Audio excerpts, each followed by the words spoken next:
আজ বৃহস্পতিবার, এখন বাজে সকাল ৬টা। আমি এখন থেকেই ব্লগটা শুরু করলাম। আশা করছি সবাই তোমরা ভালো আছো এবং সুস্থ আছো। আজকে যেহেতু বৃহস্পতিবার, আমার আজকে পুজো করতে যথেষ্ট দেরি হয়ে গিয়েছিল।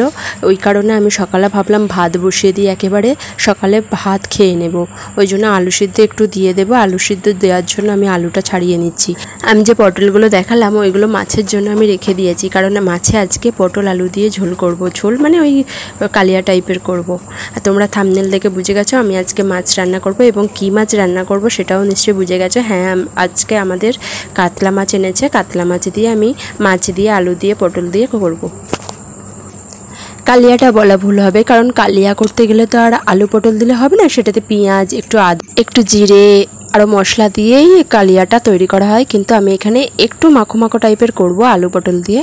আমাদের বাড়িতে কাতলা মাছ দিয়ে এইভাবেও রান্না করা হয়, সেটা তোমরা আজকে আমার ভিডিওতে দেখতে পাবে। আশা করি ভালোই লাগবে। আলু সিদ্ধের জন্য আলুগুলো কেটে রেখেছি, ভাতটাও এদিকে ফুটে গেছে।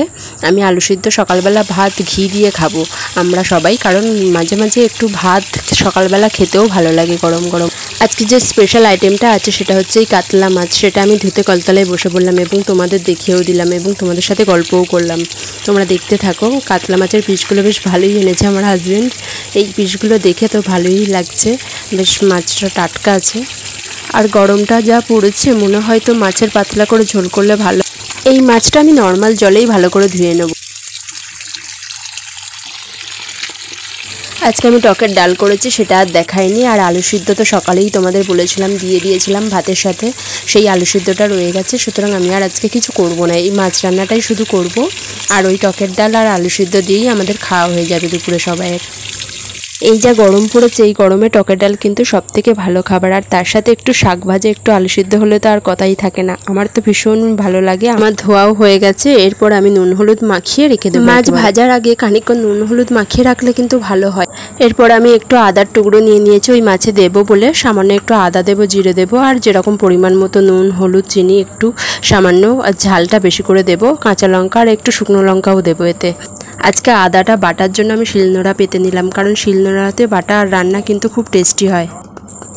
আমার মা বলে আগেকার দিনে মা ঠাকুমারা তো সবাই শিলনোড়াতেই আদা রসুন পেস্ট করেছে। এমনকি তখনকার দিনে হলুদ পর্যন্ত শিলেতে বাটতে হতো। এখন তো আমাদের কত সুবিধা হয়ে গেছে, হলুদের গুঁড়ো, লঙ্কার গুঁড়ো, সব রকম মশলার গুঁড়ো বেরিয়ে গেছে। আগে তো সবাই শিলেতে বেটেই রান্না করতো, আর সেই টেস্টও অসাধারণ হতো। আমার মা এবং আমার শাশুড়ি মা শিলে বাটার মশলা দিয়েই রান্না করতে বেশি পছন্দ করে।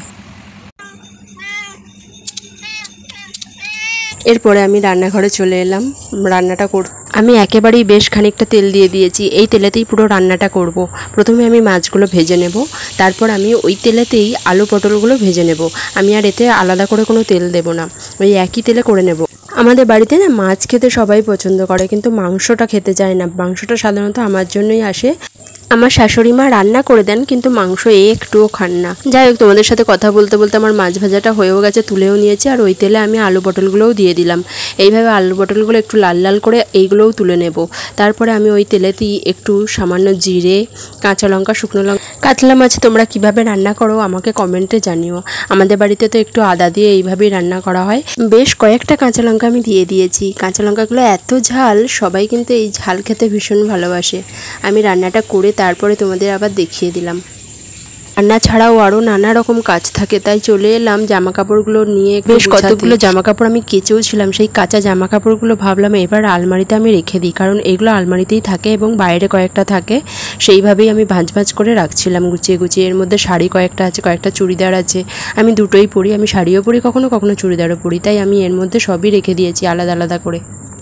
ঠিকঠাক করে জামা কাপড় ভাঁজ করতে গেলেও কিন্তু বেশ টাইম লেগে যায়। আমি এতগুলো নিয়ে বসেছি, আমার কিন্তু প্রায় 1 ঘন্টার মতো লেগে গেছে আমি সবগুলো গুছাতে। আর তার মধ্যে এই গরমের মধ্যে আবার কারেন্ট চলে গিয়েছিল। এই গরমে তো এক তো নাজেহাল অবস্থা। আমাদের সিএসসি লাইন, তবুও মাঝে মধ্যেই দেখছি কারেন্ট চলে যাচ্ছে। গতকাল রাত্রিবেলাতেও কারেন্ট চলে গিয়েছিল। এত ঝামেলা হচ্ছে কারেন্ট নিয়ে। এই গরমের মধ্যে থাকা যায়, অসম্ভব গরম পড়েছে। তার উপরে এইভাবে লোডশেডিং হয়ে যাচ্ছে মাঝে মধ্যেই। এরপর আমি সন্ধ্যাবেলা একটা জিনিস তোমাদের দেখাতে নিয়ে এলাম। গতকাল আমি যে বাজারে ঘুরতে গিয়েছিলাম তোমাদের দেখিয়েছিলাম, যারা যারা আমার ভিডিও দেখেছো, সেখান থেকেই আমি দুটো বালিশের ওয়ার এবং একটা পাশ বালিশের ওয়ার নিয়ে এসেছি। দেখো তো দেখতে প্রিন্টটা কেমন হয়েছে, কালারটা হচ্ছে হলুদ, তোমরা নিশ্চয়ই বুঝতে পারছো। বেশ বড় ছিল এবং সুতির, একদম পিওর সুতির। মাঝে মধ্যে তোমরা দেখবে এই রকম ছোটোখাটো জিনিস কিনলেও কিন্তু ভীষণ আনন্দ হয় মনের মধ্যে।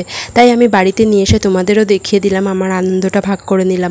আমার তো ভালোই লাগে এই ধরনের ছোট ছোট জিনিস কিনতে। আজকের ভিডিওটা বাড়ালাম না, আবার দেখা হবে পরের কোনো ছোট্ট একটা ব্লগে। আজকের মতো আমি ভিডিওটা এখানেই শেষ করলাম। তাই সবাইকে আজকের মতো জানাই নমস্কার।